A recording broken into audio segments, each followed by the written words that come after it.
A lot of talk about the worker shortage. Today it's being put in the terms of a dire hit on the Australian economy that farmers right now are weighing up whether to actually plant some crops for fear they won't be able to get them picked in time or on budget either. Joining me live is National Farmers Federation CEO Tony Mahar. Thanks for your time. It's a pretty dire warning. So is it happening in a particular region with a certain type of crop? Who's saying this is a realistic chance of happening? Most people are. Most people in the industry. This is not anything new for farmers. We've been facing shortages in the ag sector for some time. It's obviously been exacerbated in the last couple of years.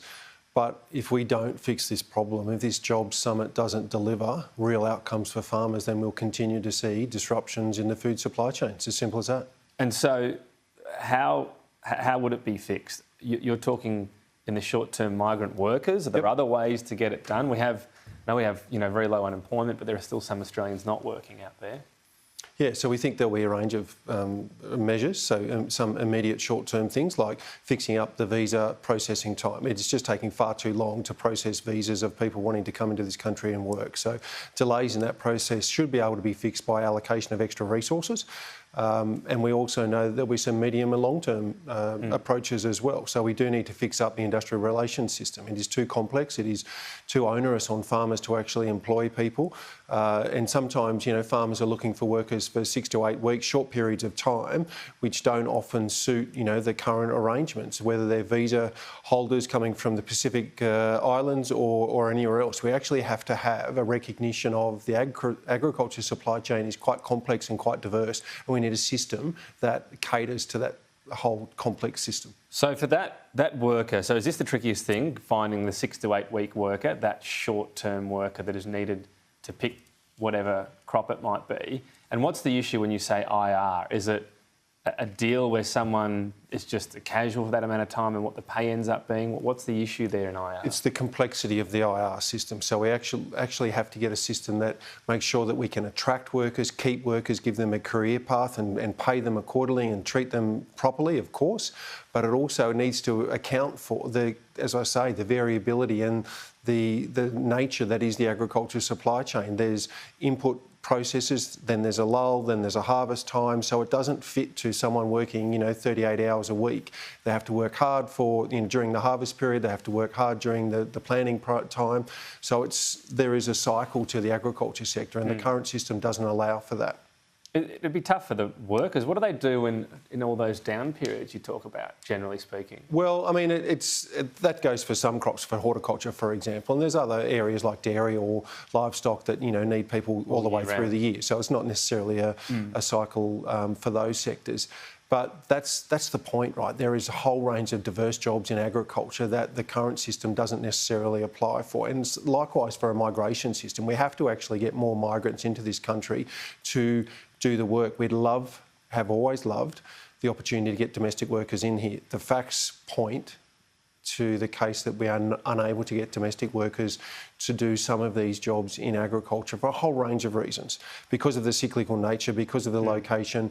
So it's a complex problem, and we hope this Jobs Summit on the 1st and 2nd of September delivers some results. Farming can be very boom or bust. In the boom years, it can be a great business, right? That's part of the reason why people do it. We have a great vision of our farmers and we need them, but in a good crop, they make a lot of money. Could that be something that helps as well to get those domestic workers? Do you give them a bigger bonus in a big year where there's crops are more bountiful? I mean, how much would more pay get more Australians out there doing what you call can be pretty tough work, right? It can be hot and cold and challenging. We think it's very rewarding. We do think it's, the greatest industry in Australia, but we've got to do more. And that's part of the problem, actually, Tom. As part of this Jobs Summit, we've actually got to make sure that people understand what the jobs are in agriculture, what the opportunities are, and we've got to do work with government to make sure that people know about those jobs. But to your point around paying workers, I would say that majority of agricultural workers get paid over and above the award rate anyway. So, we've got to keep looking at that, and it's a competitive market. As you say, the unemployment rate's at record lows, so the industry has to respond to that like every other industry. Is there an inherent issue, though, with just the nature of the work? So many jobs have sort of got easier with tech, and some of these jobs you just have to pick strawberries with your hands, like maybe there'll be a better way one day, but at that moment it's that repetitive, and I'm sure people get sort of RSI and all these sorts of things.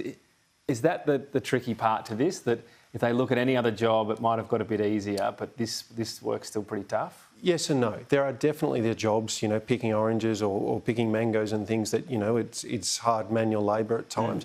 But there are a whole range of technologies and innovation in the ag sector that makes it possible to do a whole range of jobs. So marketing, legal, accounting, finance, so innovation, ag tech. There's huge technology in the agriculture sector at the moment. So that means you don't actually have to pick mangoes all of the time if you don't want to. Do people often progress? They start off at that picker level, and then could the bosses say, "Hey, I'll help you do a course to you're a great employer. I want you at in the business for as long as possible, but I recognise you won't pick mangoes for 10 years." It definitely does. It definitely does, but it doesn't happen often enough. And that's our agenda, is to make sure that we make the success stories and case studies that are working really well, expand and enhance those, amplify them to demonstrate that there are great jobs. Sure, you might have to start at the low level like most industries, but there is a huge career path for people that are interested in agriculture. Because I guess that's a key thing. When you say like most industries, there are so many jobs. Journalism's one. You go in at a real entry-level job and you hope that you can work your way up to the job you always wanted, but that's not happening enough, you say, in ag. So is it an issue that there's almost this compartmentalised workforce of they can pick the fruit and do all that, and we'll just keep churning through them as much as possible? The industry's got to think a bit more about hanging on to them and saying, start here and end up here. Yep, we definitely do, and we recognise that we have to do more about communicating the great roles and responsibilities and opportunities there are in agriculture, absolutely. And we'll be putting that forward for the Jobs Summit on the 1st and 2nd of September too. So much towards there. What do you think? Is it going to be a talk fest? Are you excited about it? Is it a good opportunity? We are genuinely excited about it. It's an opportunity for us to put on the table what we think will be solutions to a problem that we have been facing for some time. So we are going to make the most of every single minute that we spend at that Jobs Summit and put forward solutions. We're not there just to, whinge and complain. We are actively putting forward solutions that we think the government can do in the short term, the medium term and the long term.